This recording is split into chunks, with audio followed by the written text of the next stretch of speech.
Brett Okamoto with ESPN alongside the featherweight champ Max Holloway, who defends his title against Alex Volkanovski at UFC 245 on December 14th in Las Vegas, not Toronto, nowhere cold. Vegas should be pretty good. We're not trying to freeze you out anymore, huh? How's that feel? I don't know. Vegas is 40 degrees right now. I saw 30-something degrees. It was cold, and they might be trying to freeze me out. But like I said, I think some of my best performances came in December, so I think it's the cold.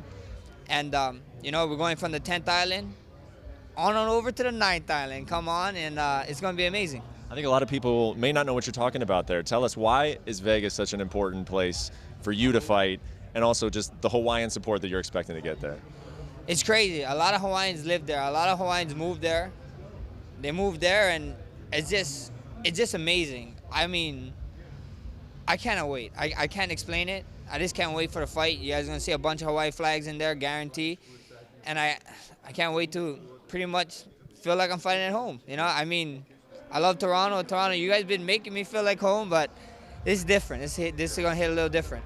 Max, you're coming off fights against Jose Aldo, Brian Ortega. You're coming off of a fight in which you moved up in weight to get a second belt, Frankie Edgar, and now you have Alex Volkanovski, which nothing against Alex Volkanovski, but that on the surface, to me, a lot of people would say, what's motivating you there? And you've always said these guys are all just cupcakes, right? But how do you do it? I mean, how do you get as motivated for Volkanovski as you do, the most dominant featherweight champion of all time in Jose Aldo?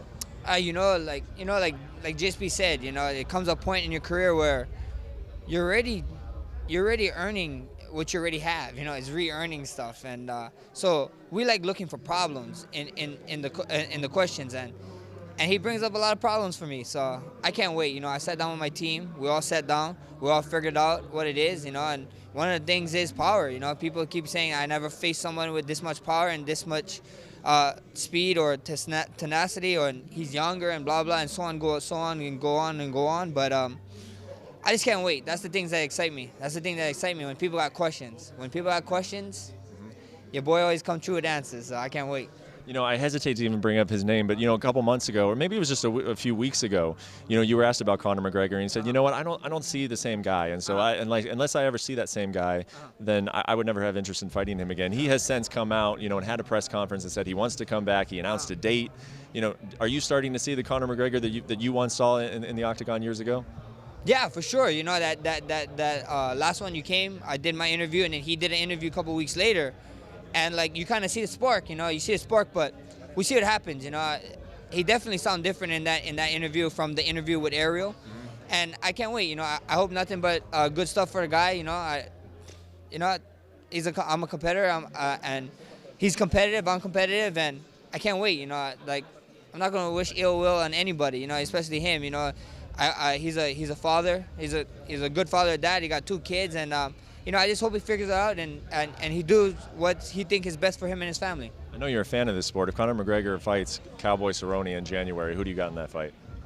I don't know. I really don't know. It's like, even if you're gonna ask me about the Nate versus Jorge fight, I don't know. I don't like picking fights because I'm in the stuff. It's like me asking, who's your favorite interviewer beside you? Luke? Is it Luke or Ariel? Yeah. So it's gonna put you in tough situations. Go with Ariel. I mean, he's my buddy. He's the ESPN guy. So nothing against Luke, but that's what's up, But we see what happens. I think if that fight happens, they've been saying January. I think it's gonna be an exciting fight, and I can't wait to see it. All right. Well, everybody's telling me to wrap up. So one last thing. I'm talking about that BMF fight. I've been asked this week, who are some other BMFs in the UFC?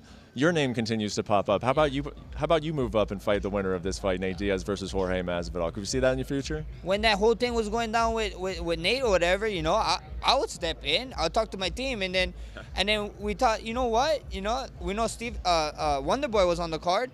It was like, why not make a nice mother lover belt, And we told Wonderboy, I even opened the gate for the guy, That's how nice he is. But there's a bunch of belts, There's the baddest man on the planet belt. Yep. DC, I'm still coming for that belt. He knows. And if it's the BMF belt, I'm stepping up. Whatever weight class you guys need me to do this belt, I'll fight him.